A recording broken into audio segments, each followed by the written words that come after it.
سبق زیور کا ڈبہ 11ویں جماعت۔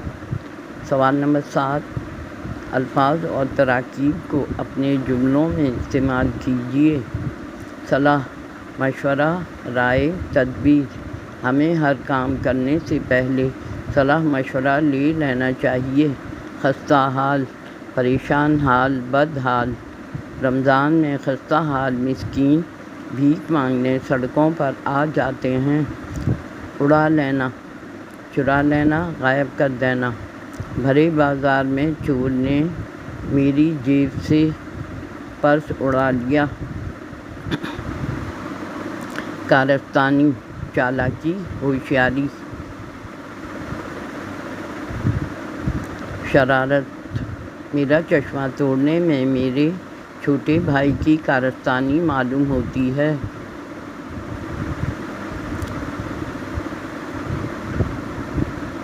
دوڑ دھوپ، کوشش، محنت۔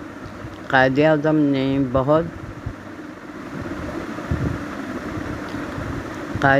نے بہت دوڑ دھوپ کے بعد علیحدہ وطن حاصل کیا۔ لحاظ، ادب، حیا، خیال، مروت۔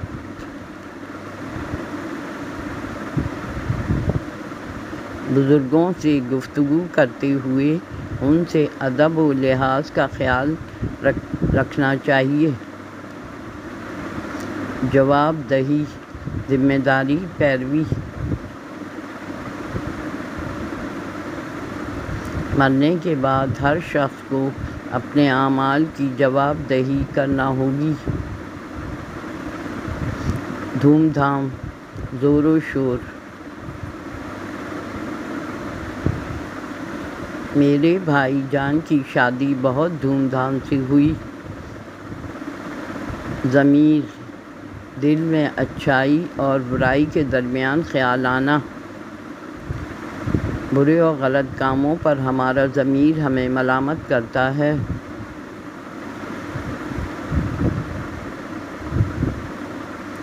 گل کھلنا، پھول کھلنا یا عجیب بات کا پتہ چلنا۔ بری تربیت اور غلط ماحول ملنے کے بعد اولاد کوئی نہ کوئی گل کھلاتی ہے۔ سبق بابا نور 11ویں جماعت۔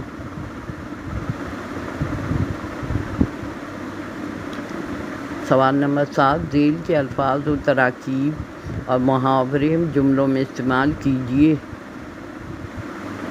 اجنبیت، بیگانگی، غیریت۔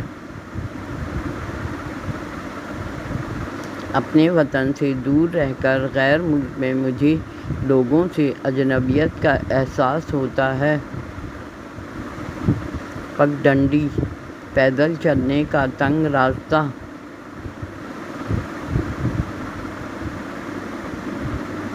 گاؤں میں پیدل چلنے والوں کے لیے پگڈنڈیاں ہوتی ہیں جو کھیتوں کے درمیان سے گزرتی ہیں۔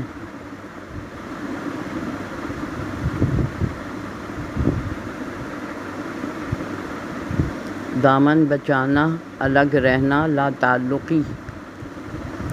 ہمیں دنیا میں زندگی گزارتے ہوئے گناہ کے کاموں سے اپنا دامن بچانا چاہیے۔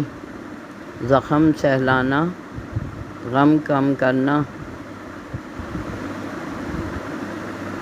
سیلاب متاثرین کے غم زدہ اور دکھ میں گھرے لوگوں کی مدد کر کے ہم ان کے زخم سہلا سکتے ہیں۔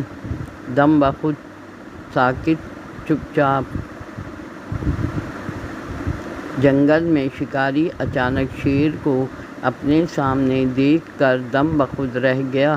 رنگ فخر ہو جانا، چہرے کا رنگ اڑ جانا، حیران پریشان ہونا۔ چوری پکڑے جانے پر نوکر کے چہرے کا رنگ فخر ہو گیا۔